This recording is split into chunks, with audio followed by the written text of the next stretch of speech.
প্রিয় বন্ধুগণ এবং আমার দর্শক শ্রোতা, একজন বাঙালি ইউটিউব চ্যানেলের পক্ষ থেকে আপনাদেরকে আমন্ত্রণ জানাচ্ছি আমার আজকের ভিডিওতে। গতকালকের ভিডিওতে আমি বাংলাদেশের সংখ্যালঘু হিন্দু সমাজ, স্বাধীনতার চেতনায় বিশ্বাসী মানুষ, ৭১-এর প্রজন্ম, গণতন্ত্রে বিশ্বাসী এবং অসাম্প্রদায়িক জনগণের উদ্দেশ্যে একটি সাবধান বাণী উচ্চারণ করেছিলাম যে দেশে বর্তমানে যা চলছে তাতে যে কোনো মুহূর্তে একটা বড় ধরনের বিপদ ঘনিয়ে আসতে পারে। আপনারা সাবধানে থাকবেন, নিজেরা দূরত্ব বজায় রেখে, মানে যেখানে বিপদের গন্ধ আছে সেই বিপদ থেকে দূরত্ব বজায় রেখে আপনারা চলবেন। তার অর্থ এই নয় যে আপনারা মাথা নত করে চলবেন, মাথা উঁচু করে চলবেন। যদি পারেন সমবেতভাবে যে কোনো অন্যায়ের প্রতিবাদ করবেন। কালকে আমি বলেছিলাম যে হিন্দু ভাই যারা দেশে আছেন, আপনাদের সামনে একটা সুযোগ এসেছে। এই নির্বাচনকে কেন্দ্র করে ভোট চাওয়া হচ্ছে। আপনাদেরকে বলা হচ্ছে যে আপনারা হাতে ভোট দিন, যে কোনো ভোট হতে যাচ্ছে না। আর আপনারা যদি ভোট দিতে নাও যান, যদি সেন্টারে নাও যান, না ভোট কিন্তু একচেটিয়াভাবে হয়ে যাবে। কারণ যে সমস্ত গণমাধ্যম রয়েছে তাদের মধ্য থেকে এবং বিভিন্ন সূত্র থেকে যে খবর পাওয়া যাচ্ছে, ব্যালট, লক্ষ লক্ষ ব্যালট কিন্তু বাইরে অলরেডি ইউনিট সরকারের পক্ষ থেকে পাঠিয়ে দেওয়া হয়েছে। বা জামাতে ইসলাম তাদের ক্যাডার, এনসিপি এবং তাদের ক্যাডার, তাদেরকে দিয়ে সমস্ত যথাস্থানে পৌঁছে দেওয়া হয়েছে এবং তারা ইলেকশন তাদের সপক্ষে যেভাবে আছে সেভাবে তারা কাজ করে এটাকে তুলে নেবে। বিদেশি যে সমস্ত আন্তর্জাতিক শক্তি রয়েছেন, আমেরিকা, ভারত, চীন, রাশিয়া, তারা কাজ করে যাচ্ছে। কিন্তু কাজ যতই করুক, যতই প্রেশার আসুক না কেন, এই ইউনূস সরকারকে কিন্তু বাংলাদেশের গদিতে বসিয়েছে আমেরিকার ডিপ স্টেট। এই ডিপ স্টেট কিন্তু ইউনূস সরকারকে পরিচালিত করছে। তা না হলে এত প্রেশার আসা সত্ত্বেও প্রধান উপদেষ্টা ইউনূস কিন্তু তার মধ্যে কোনো হেলদোল দেখা যাচ্ছে না, তার মুখ থেকে কোনো কথাই উচ্চারিত হচ্ছে না। তবে তিনি এটা বলেছেন যথাসময়ে নির্বাচন হবে, নির্বাচন বন্ধ করার কোনো ইচ্ছা তার নেই। এদিকে আওয়ামী লীগ বিহনে নির্বাচন, কোনো আন্তর্জাতিক মহল কিন্তু এটা চান না যে দেশের একটা বৃহত্তম দলকে বাদ দিয়ে এই নির্বাচন অনুষ্ঠিত হোক। আর দেশের যে আইন শৃঙ্খলা পরিস্থিতি, তার মধ্যে কীভাবেই বা নির্বাচন হবে? আপনারা দেখুন, আজকেও গাজীপুরে একজন হিন্দুকে পিটিয়ে হত্যা করা হয়েছে। প্রতিদিনই দেশের বিভিন্ন জায়গায় আওয়ামী লীগ, ধর্মনিরপেক্ষ মানুষ, স্বাধীনতা চেতনায় বিশ্বাসী মানুষ এবং হিন্দু সম্প্রদায়ের মানুষ, তাদেরকে নানান রকম অছিলায় রাস্তাঘাটে পিটিয়ে মারা হচ্ছে এবং এটা প্রতিদিনই ঘটছে। আপনারা নিশ্চয়ই লক্ষ্য করবেন যে ইতিমধ্যে ইউনিশ সরকার কিন্তু সাংঘাতিক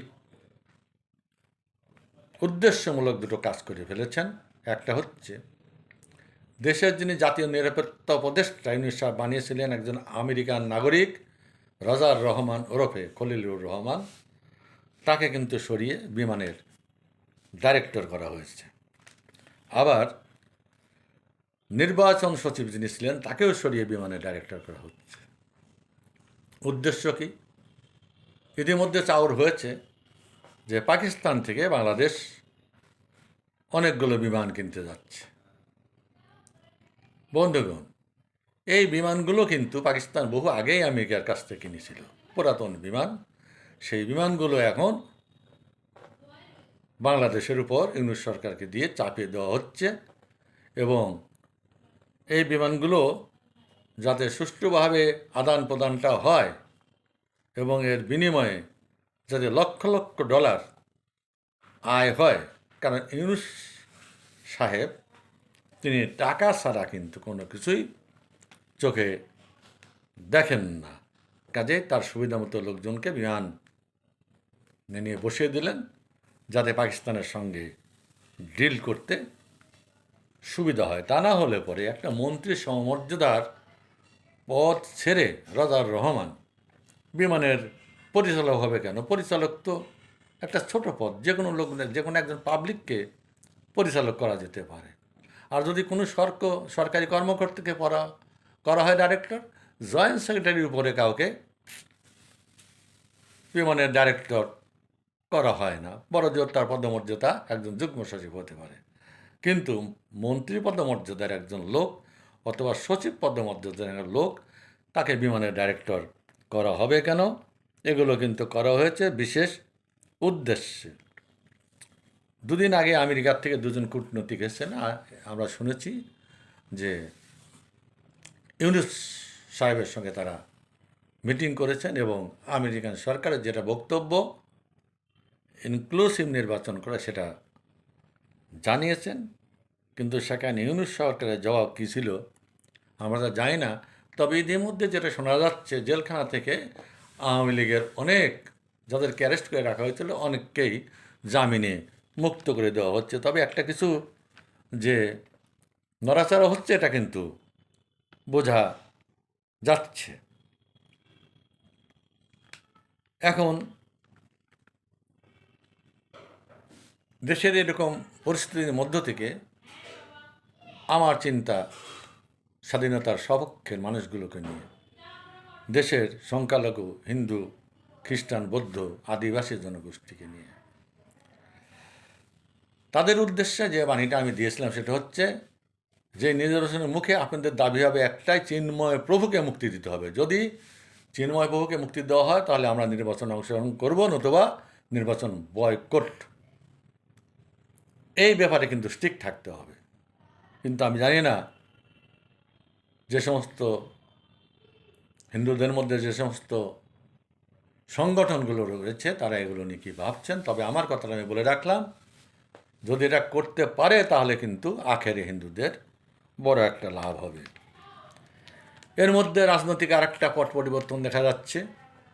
জামাতে ইসলাম এবং এনসিপির সঙ্গে চরমোনাই পীরের যে একটা আন্ডারস্ট্যান্ডিং হয়েছিল সেটা কিন্তু ভেঙে গেছে। গতকাল চরমোনাই জামাতে ইসলামকে ছেড়ে চলে গেছে এবং ইতিমধ্যে প্রায় 300টা সিটে চরমোনাই পীর তাদের নমিনেশন দিয়েছে বলে আমরা বিশ্বস্ত সূত্র মারফত জানতে পেরেছি। আরেকটা খবর হচ্ছে, আমি তুলে ধরছি খবরগুলো, যে দেশের মধ্যে কী ঘটছে সিদ্ধান্ত আপনারা নেবেন, এ বিষয়ে আপনারা চিন্তা ভাবনা করবেন। যে একজন জঙ্গি হাদি, তারা নিজেরা মারামারি করে তাকে মেরে ফেলে দেওয়া হয়েছে।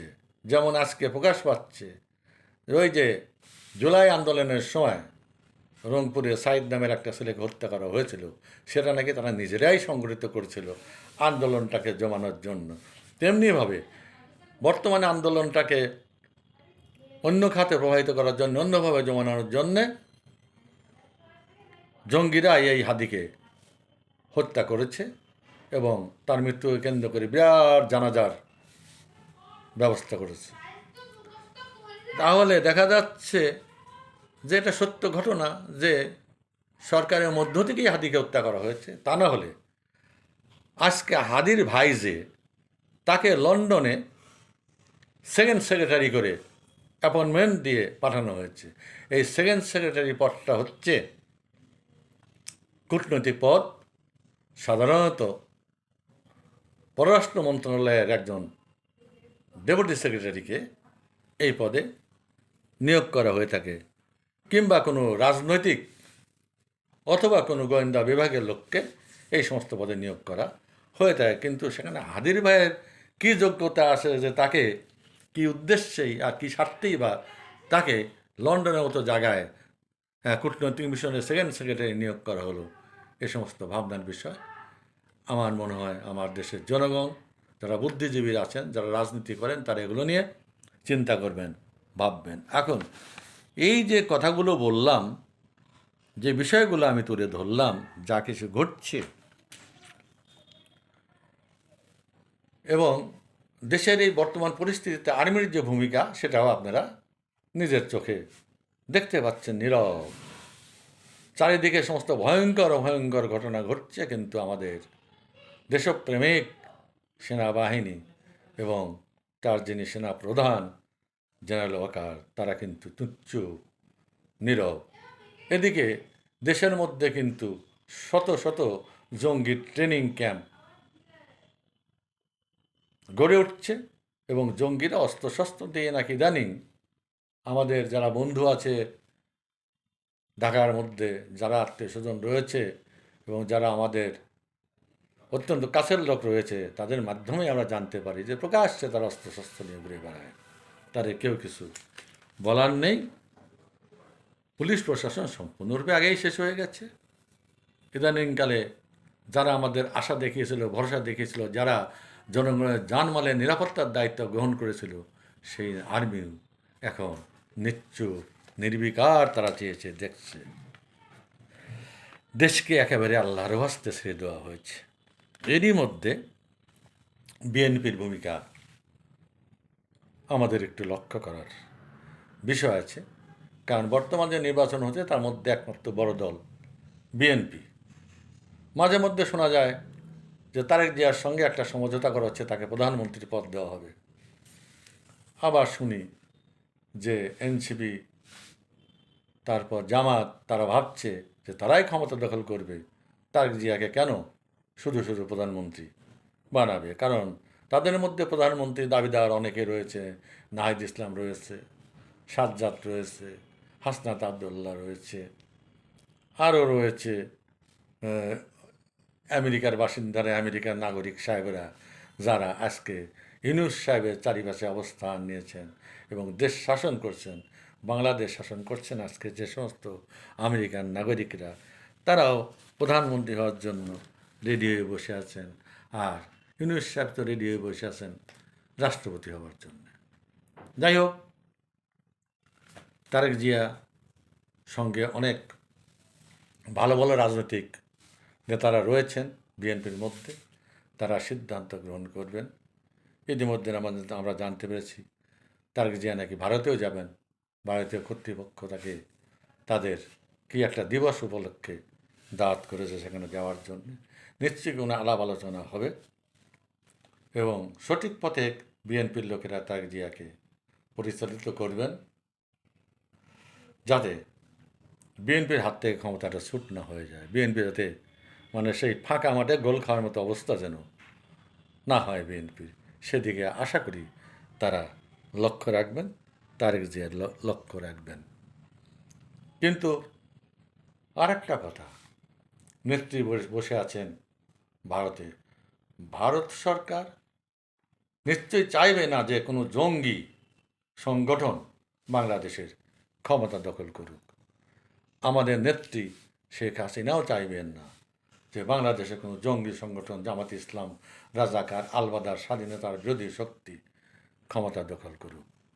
কাজেই তাদেরও নিশ্চয়ই একটা চিন্তাভাবনা আছে, তারাও চিন্তাভাবনা করছেন আসলে এই নির্বাচনটা আর সামান্য কয়েকদিন দেরি আছে, হবে কি হবে না, নাকি দেশটা এক অতল অন্ধকারে নিমজ্জিত হবে।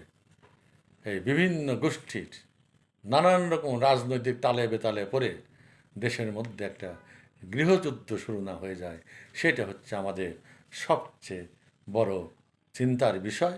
তবে আমরা কামনা করি, আমরা প্রার্থনা করি যে এমন কিছু যাতে না ঘটে, যাতে বাংলাদেশ এবং বাঙালির অস্তিত্ব বিপন্ন হয়। সবাইকে ধন্যবাদ। জয় বাংলা, জয় বঙ্গবন্ধু।